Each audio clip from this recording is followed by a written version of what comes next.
Guys, welcome to Bench World. Today I'm going to show you how to fix a broken button for a piano bench or install a new button. Sometimes it's broken, we have to replace it. Sometimes it's missing, we need to install a new one. So in this is the seat for the Minuet. The rest of the piano benches are similar to this, made by Bench World. Let's focus on here, for example. You can see here that this button has popped up and the customer has lost the button as well.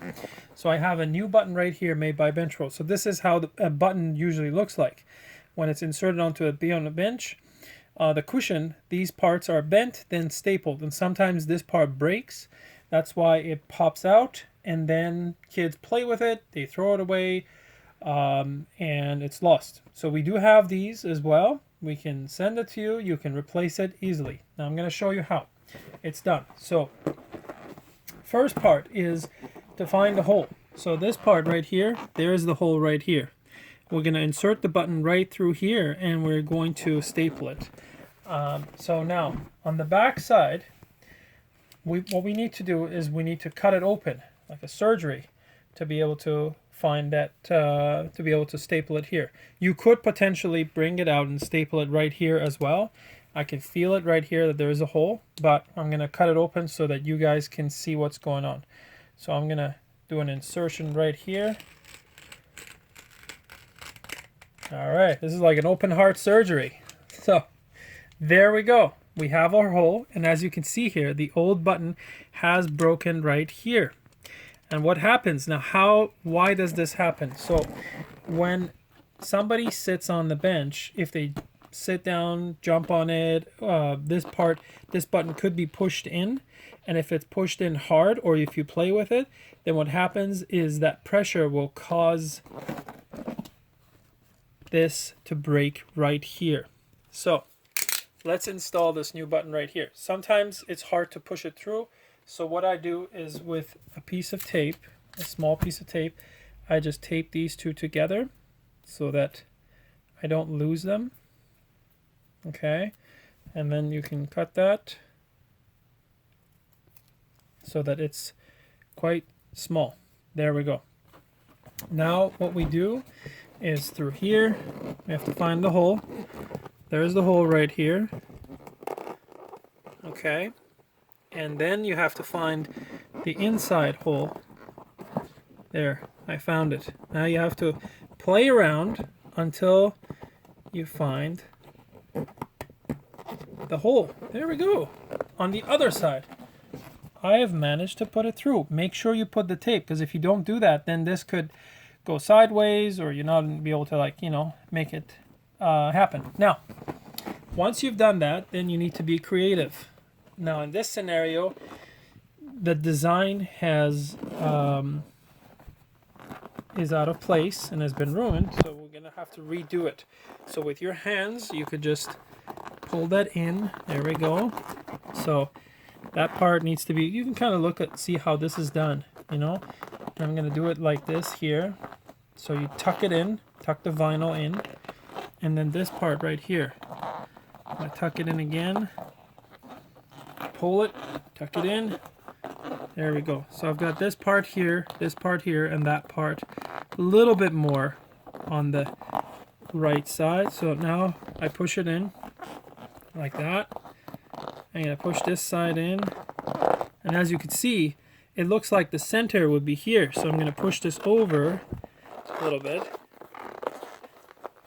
Okay. And now, as I'm pushing in, it's having a hard time to come out from the other side because it's touching, actually, this pin is coming out and it's touching this. So what I could do is, now that I have it, with my other hand, I'm pushing the pin, and with this side, I'm going to get the tape out any way you can. There we go. So the tape is out. So what you do is you bend it like that. That way you can push it in more.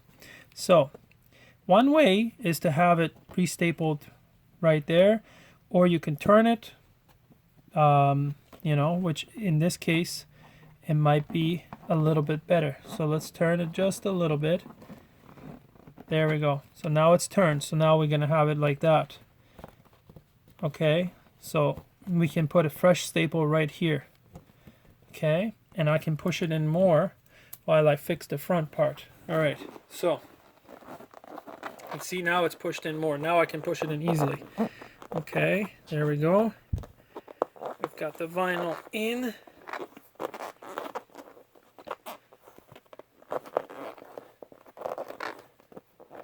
Hold it here. This side looks good.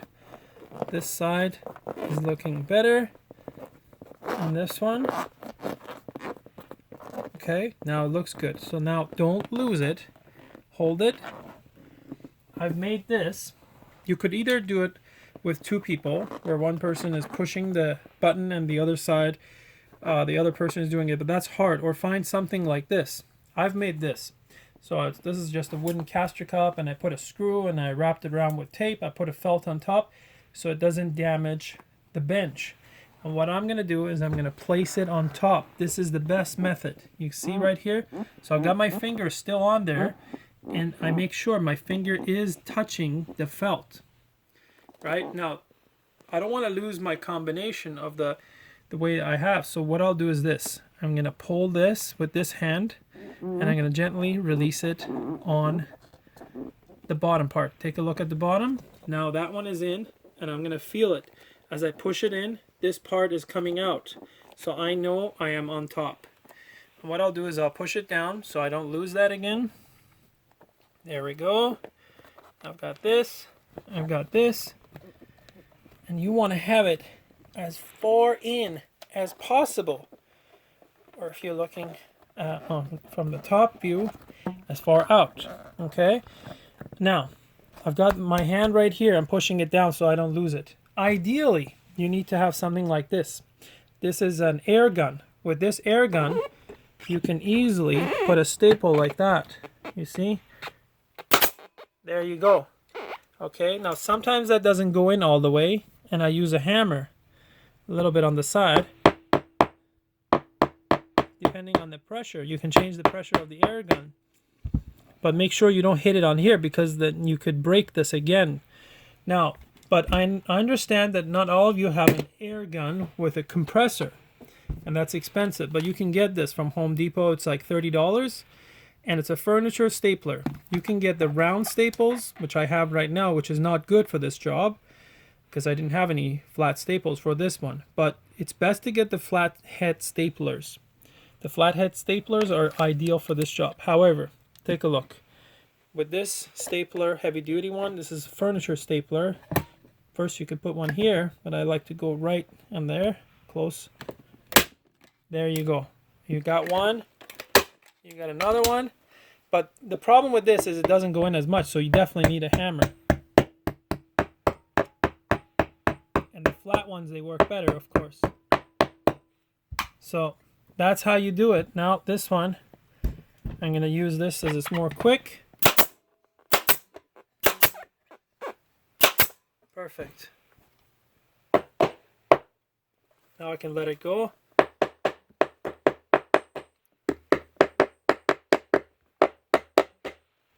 Okay, so it looks okay. And this part right here, I think I could use one more. There we go. Okay, now let's take a look. You can do a final adjustment if need be, but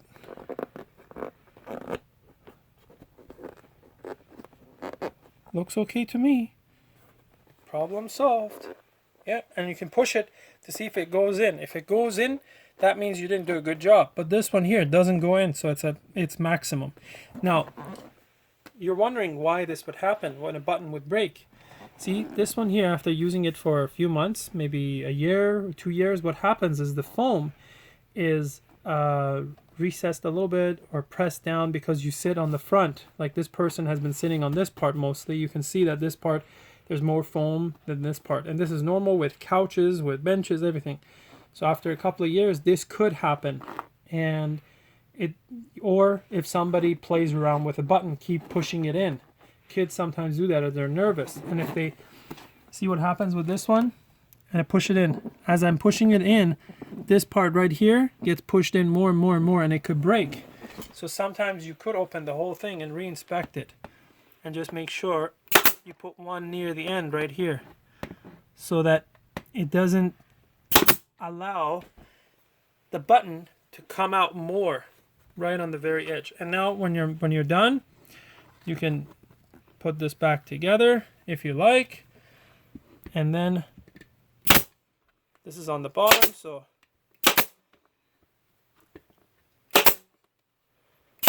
like a surgery. And our patient is now feeling much, much better. So if it's during the warranty period, which is 1 year, this is covered. But if it's after 1 year, this is what you might want to do to save your bench. You can grab a black marker, do it, but it doesn't matter because this is on the bottom of your bench. The other thing you could do is you could cut right here on the corners to get the whole thing out and then redo it. But we are done with this one. There you go.